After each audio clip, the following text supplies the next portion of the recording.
We're all trapped in a maze of relationships. Listen, it goes on with or without you. Just gonna keep it a buck. Listen, if you don't get the reference, I'm sorry. You're not a Persona fan. Go be a gamer somewhere else. But listen, we often always feel overwhelmed or stressed just due to life and the just the crazy decisions that we have to make in our daily life. Some of us can rarely sit down, take a break, or struggle to understand how far we've come as a person to make it to where we are today. It's a sad reality that a lot of us face. But listen, life is hard, it is crazy, and anything can happen at a moment's notice. So why not give yourself a little bit of grace? Why not take a break, breathe in deeply, and exhale? Now, come on, do it with me. Okay, you did it again. You're okay. You're entitled to rest.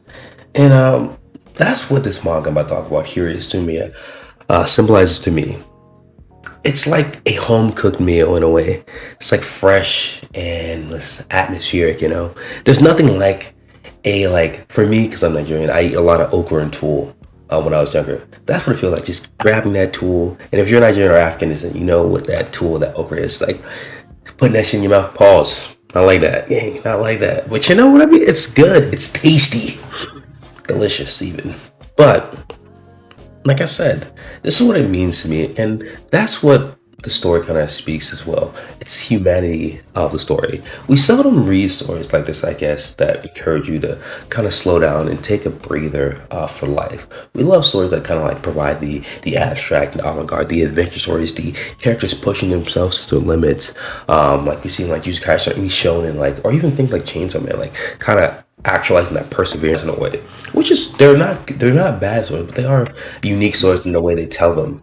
Like focus on really like the like arts, like the most like living today's life in the society and how we are. And that's what Kirishima is, and it's centered around. I'll give you a brief synopsis. I don't want to get ahead of myself. It starts off with a part timer. His name is Hirohito Ikatu. I can't say his name right. Listen, don't get mad at me. It's not my fault. I don't know the language. Like, he's 29. He's a part timer. He originally came to Tokyo to become like an actor of some sorts, but of course, as all life goes, not always things are going to turn out the way we always envision to. We may move to a big city like Hollywood and aspire to be a budding musician or a budding actor or like just a writer or anything creative we want to do. But life has a funny way of always deterring our path and kind of switching up in the most unlikely moments. But he becomes disillusioned with those goals. And on a faint day while he's working his other part-time job, he finds this granny of sorts that invites him to have dinner with him. In the first chapter, they eat and it shows their relationship at the end of like now. But as time goes on, like Granny and Harry to form a very like grandson grandmother relationship, but also just a very loving and budding one between two complete strangers, and it's amazing. But spoilers, because it does happen in the first chapter, the granny does pass away, but implicitly we get the understanding that granny is okay. It's okay that she passed away in a way. Like we understand, like this is going to happen. She's old. She's a older lady. That's what it is. It's the reality of it. People are going to pass away, but in contrast to that, Hirohito like basically incorporates or gets his cousin to stay with him.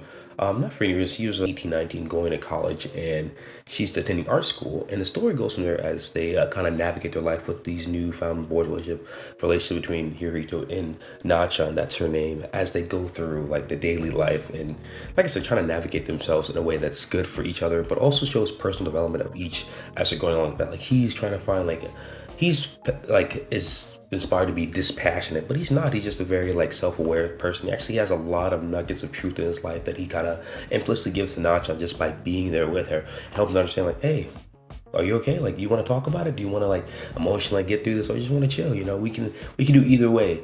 And he kind of encourages her to come out of her shell and be herself in a lot of ways. And there's other characters in the story that kind of like make them so like that make the story more or less a cohesive kind of a cohesive like mess in a way.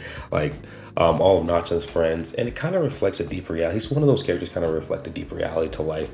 I could say like characters like they're like background characters in a way, like Haikyuu has like Kito or Kawa or Takeda Sensei, in a way that these characters are background, but they do provide a lot of like metaphysical reality to like the characters. They give them like more growth. They don't just seem like they're just there to be there. They like reflect the series like internalistic values like a lot of ways.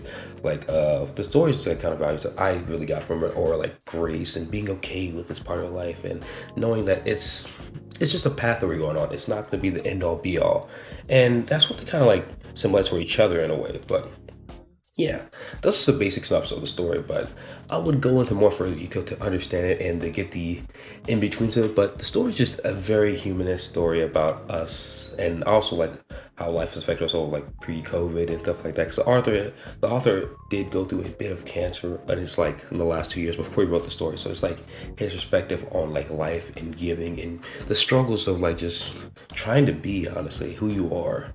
And I love it.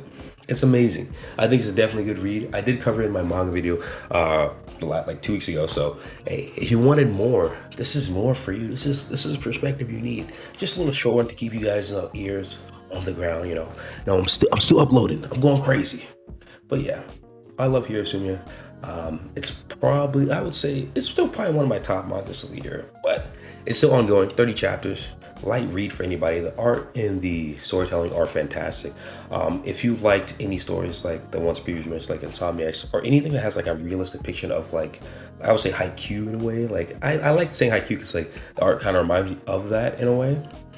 But they do it like in a much detailed scale, and it's like it seems like a goofy cartoon, but when the moments they do get serious and like have those tonal shifts like between like anger or sadness or just reflection and like happiness, it's gonna stick to you, man. It's gonna give you some values that you're gonna leave for your own life. But it's a very coming of age story. And I hope you guys enjoyed the video. You feel me? Please, like, subscribe for more, and I'll see you in the next one. Peace out. Peace out. He's the one for me, and there's no place I'd rather be. Yeah, yeah, yeah. To the finish line, everywhere you look, he's right on time.